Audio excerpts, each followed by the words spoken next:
En este bosque no se encontraron cuerpos. Eso es lo primero que hay que entender. Durante años, la gente entró aquí y volvió a salir, hasta que un día algunos dejaron de hacerlo. No hubo denuncias inmediatas, no hubo búsquedas masivas, solo excusas y silencios. Porque en este lugar, desaparecer no siempre significó perderse. A veces, significó que alguien decidió que ya no debía volver. Durante décadas, el bosque fue solo un lugar más en el mapa, un espacio que la gente cruzaba sin pensar demasiado, convencida de que nada importante podía ocurrir allí. No tenía fama de peligroso, ni historias urbanas que lo rodearan. No aparecía en foros ni en conversaciones de advertencia. Era simplemente parte del paisaje. La ciudad había crecido alrededor de él, no hacia adentro. Nuevas carreteras, barrios residenciales, zonas industriales, pero el bosque permanecía intacto, como si nadie hubiera tenido interés real en modificarlo. Esa falta de atención, con el tiempo, se convertiría en su mayor protección. Quienes lo utilizaban lo hacían por motivos simples: atajos para volver a casa, paseos después del trabajo, caminatas solitarias para despejar la mente. Algunos iban siempre a la misma hora, otros solo de forma ocasional. No existía un patrón evidente que los conectara entre sí. Durante años, nada ocurrió que llamara la atención, o al menos nada que pareciera fuera de lo normal. Las personas entraban, caminaban, salían y seguían con sus vidas. El bosque no exigía nada a cambio, no hacía preguntas, no dejaba marcas visibles. El primer indicio de que algo no estaba bien no llegó en forma de alarma ni de denuncia. Llegó como suelen llegar las cosas importantes, en conversaciones sueltas, comentarios lanzados sin intención, detalles que nadie anotó porque parecían insignificantes. Alguien mencionó que un vecino se había mudado sin despedirse. Otra persona comentó que un compañero de trabajo había dejado de presentarse, pero que probablemente había cambiado de empleo. Historias pequeñas, explicaciones rápidas, excusas suficientes para no profundizar. Con el tiempo, esos comentarios comenzaron a acumularse, no lo suficiente como para generar pánico, pero sí lo bastante como para dejar una sensación incómoda.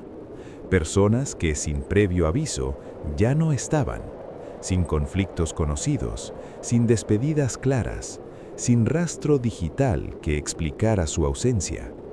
No se trataba de gente marginal ni de individuos aislados.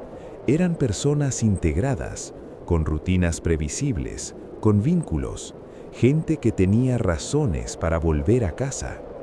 Lo inquietante no era solo que desaparecieran, sino la forma en que el entorno reaccionaba después.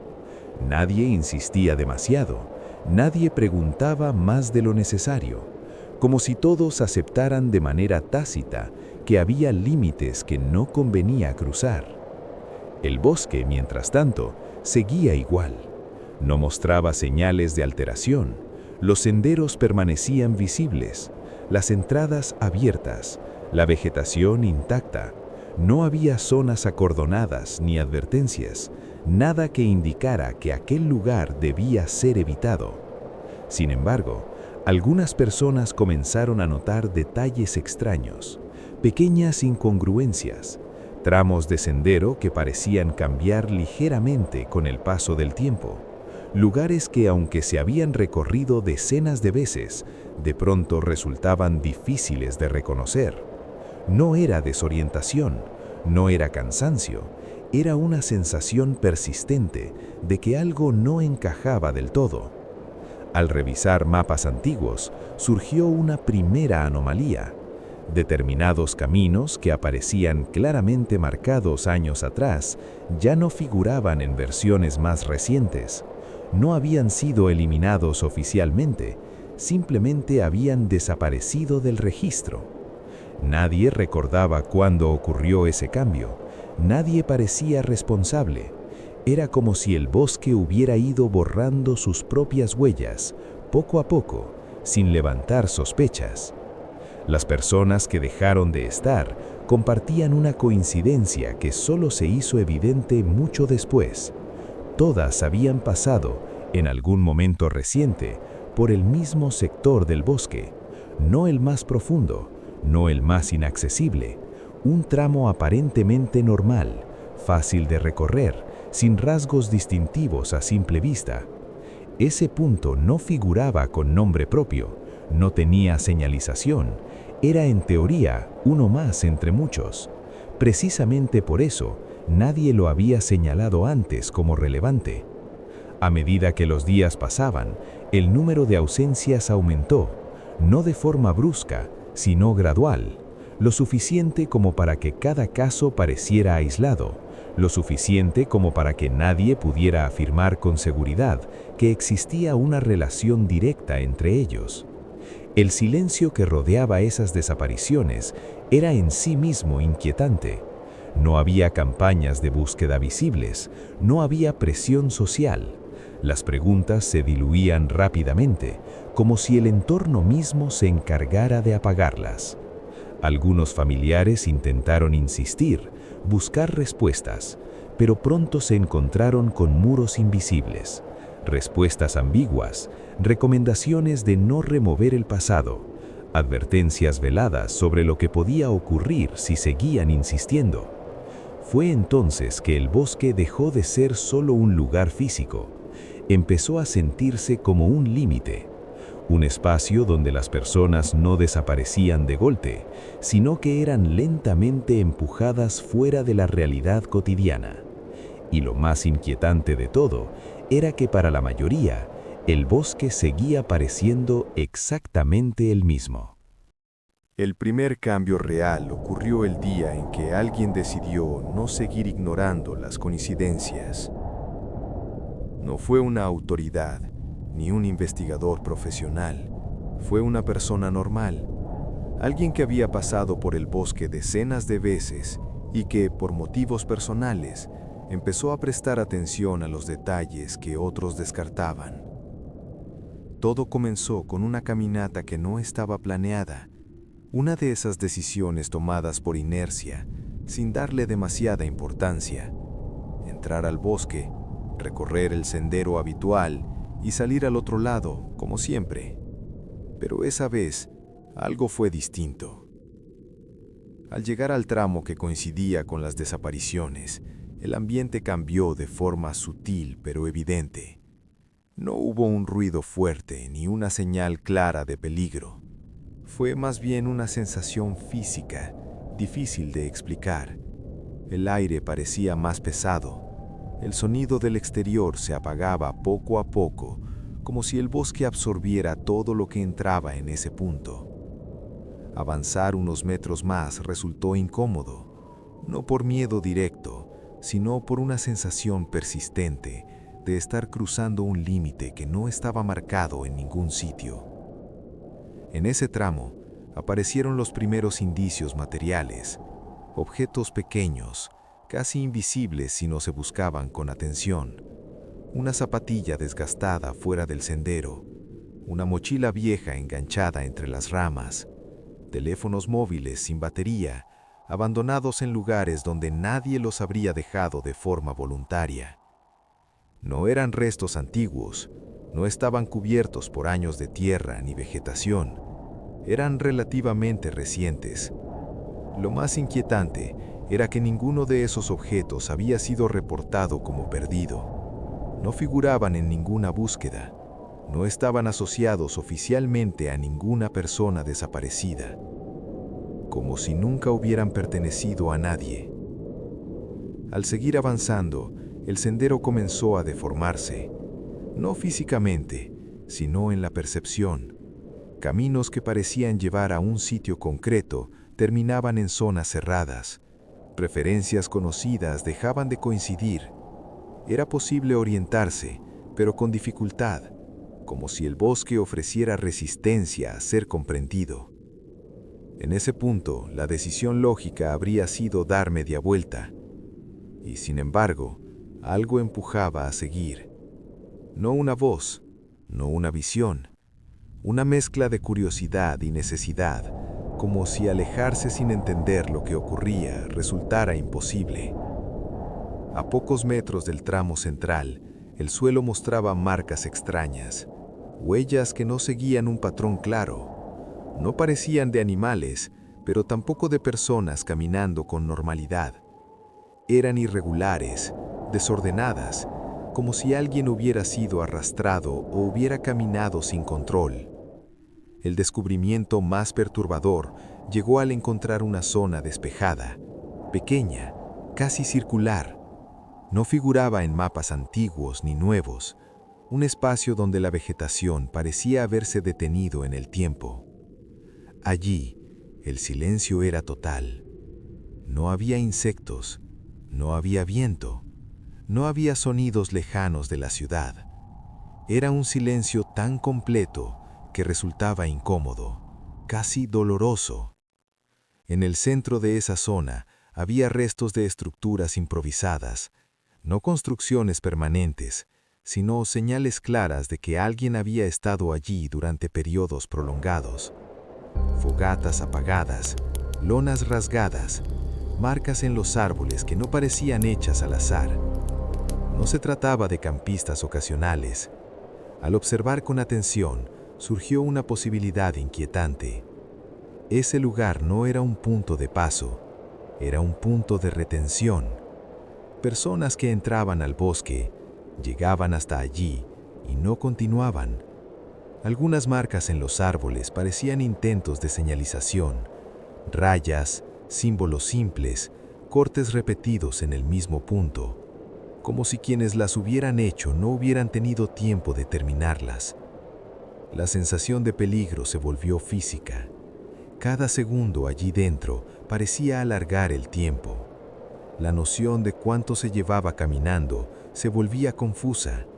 Minutos que parecían horas, distancias cortas que exigían un esfuerzo desproporcional. Fue entonces cuando apareció el sonido. Un crujido seco, claramente humano, proveniente de una zona que debía estar deshabitada. No era un animal, no era el viento, era el sonido inequívoco de alguien moviéndose con cuidado, evitando ser visto. No hubo contacto visual, no hubo palabras, solo la certeza de que no se estaba solo. Salir de ese lugar fue más difícil de lo esperado. El camino de vuelta no coincidía con el de entrada. Hubo rodeos involuntarios, desvíos que no se recordaba haber tomado, y durante todo el trayecto, la sensación constante de estar siendo observado. Cuando finalmente se abandonó el bosque, algo quedó claro. Ese lugar no era peligroso por accidente, no era una trampa natural, no era un error en los mapas. Era un espacio diseñado para que las personas entraran y dejaran de formar parte del mundo exterior sin que nadie lo notara. Y alguien en algún punto se estaba asegurando de que eso siguiera ocurriendo. A partir de ese momento, el bosque dejó de ser el centro del problema. Lo que realmente importaba era lo que ocurría fuera de él. Las personas que habían estado cerca de aquel punto comenzaron a experimentar cambios difíciles de ignorar. No de inmediato, pero sí de forma progresiva. Alteraciones en la memoria, lagunas temporales, dificultad para reconstruir con exactitud lo que había sucedido durante su paso por el bosque.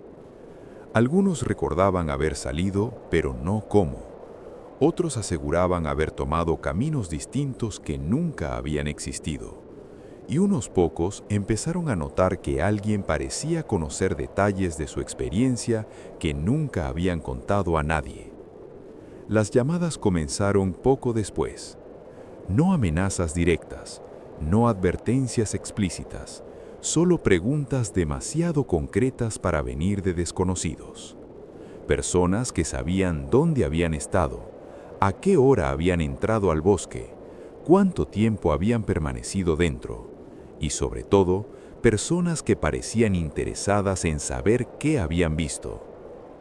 Quienes recibieron esas llamadas coincidían en algo inquietante. Siempre se producían después de que intentaran hablar con alguien más sobre lo ocurrido, como si cada conversación dejara un rastro, como si el silencio fuera una condición necesaria para mantenerse a salvo. No tardaron en aparecer las primeras consecuencias reales. Un testigo perdió su empleo sin explicación clara. Otro fue presionado para abandonar la ciudad. Alguien más sufrió un accidente que oficialmente fue considerado fortuito. Nada de esto podía probarse. Nada podía relacionarse directamente con el bosque, pero el patrón era evidente para quienes estaban dentro de la situación.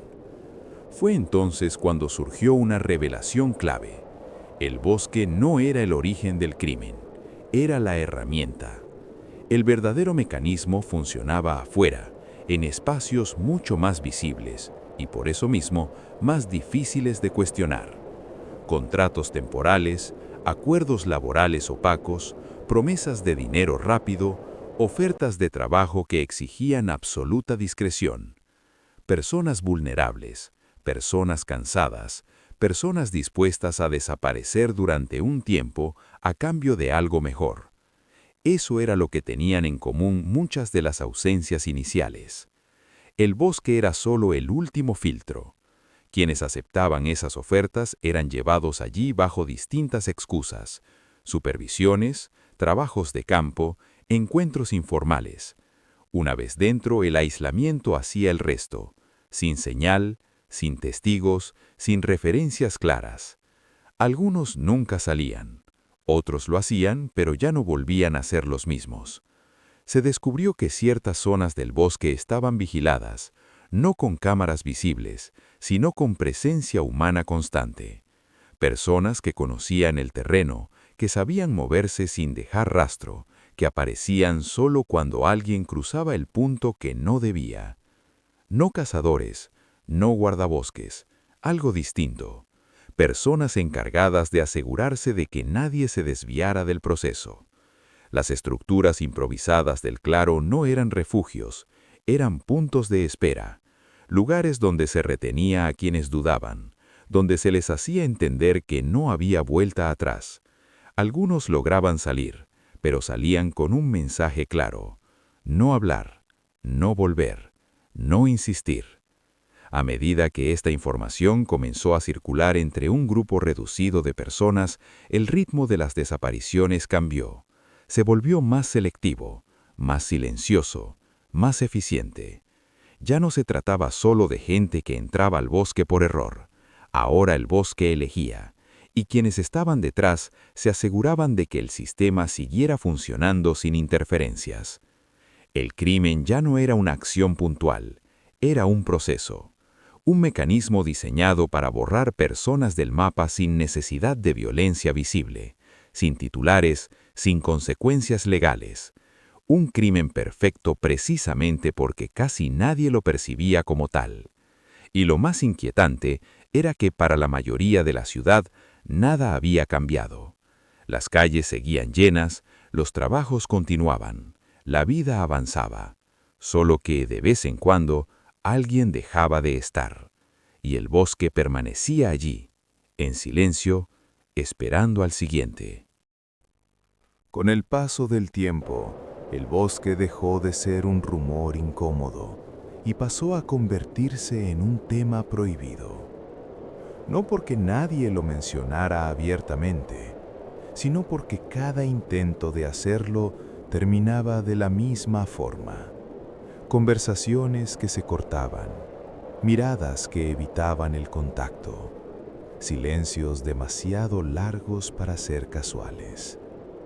Algunas personas intentaron marcharse de la ciudad, vender sus casas, cambiar de entorno, empezar de nuevo lejos de aquel lugar. Pero incluso eso resultó más complicado de lo esperado. Trámites que se retrasaban sin motivo, ofertas de trabajo que desaparecían en el último momento, obstáculos pequeños pero constantes, como si algo se encargara de recordarles que no era tan fácil salir del todo. Los pocos que lograron irse coincidieron en algo inquietante: la sensación de no haber escapado realmente. Pesadillas recurrentes, recuerdos fragmentados, la certeza persistente de que habían dejado algo atrás o de que algo los había seguido. Mientras tanto, el bosque empezó a cambiar de forma casi imperceptible. Algunos senderos se cerraron de manera natural. Árboles caídos bloqueaban caminos que antes eran transitables. Las entradas más evidentes dejaron de usarse, y quienes intentaban acceder por primera vez, rara vez encontraban el punto exacto por el que otros habían pasado. No fue una clausura oficial, fue un cierre silencioso. Las desapariciones disminuyeron, pero no porque el problema se hubiera resuelto. Simplemente el proceso se había perfeccionado. Ahora quienes entraban lo hacían con un propósito claro. Ya no eran caminantes casuales, ni personas que buscaban atajos. Eran personas que habían sido llevadas hasta allí. Algunas versiones hablaban de acuerdos forzados, de trabajos temporales que nunca figuraban en contratos, de promesas que solo podían cumplirse si se aceptaba desaparecer durante un tiempo indefinido. Otras versiones iban más lejos, sugerían que no todos los que entraban eran considerados prescindibles desde el principio, que algunos eran puestos a prueba, observados, evaluados. El bosque no solo eliminaba, seleccionaba. Con el paso de los años, ciertos nombres comenzaron a reaparecer de forma inesperada. Personas que habían sido dadas por desaparecidas y que de pronto eran vistas en otros lugares, bajo identidades distintas, trabajando en entornos cerrados, inaccesibles para la mayoría. No hablaban, no miraban atrás, no reconocían su pasado. Era como si hubieran sido reescritas. Los intentos de reconstruir la verdad terminaron siempre igual. Archivos incompletos, registros alterados, testimonios contradictorios. No existía una prueba definitiva que permitiera señalar a un responsable concreto. Y eso era precisamente lo que hacía que el sistema funcionara. No había un villano claro. No había una organización visible, solo una cadena de decisiones tomadas por personas distintas, en momentos distintos, todas justificadas como necesarias. El bosque no era el culpable, era el escenario perfecto, un lugar donde los errores podían ocultarse, donde las personas podían ser absorbidas sin dejar rastro, donde la ausencia se volvía algo normal. Hoy, el bosque sigue ahí. Algunos aseguran que ya no ocurre nada, que todo fue una exageración, una suma de coincidencias mal interpretadas. Otros prefieren no opinar. Pero de vez en cuando, alguien menciona que un vecino dejó de salir de casa, que un compañero de trabajo no volvió después del fin de semana, que una familia se mudó de forma repentina sin despedirse. Historias pequeñas, detalles sueltos, exactamente como al principio. Porque en ese lugar, el crimen nunca necesitó hacerse visible para existir. Solo necesitó tiempo y personas dispuestas a mirar hacia otro lado. Suscríbete si te gustan las historias misteriosas en el bosque. Dale like y comenta qué te gustaría escuchar en la próxima historia del canal.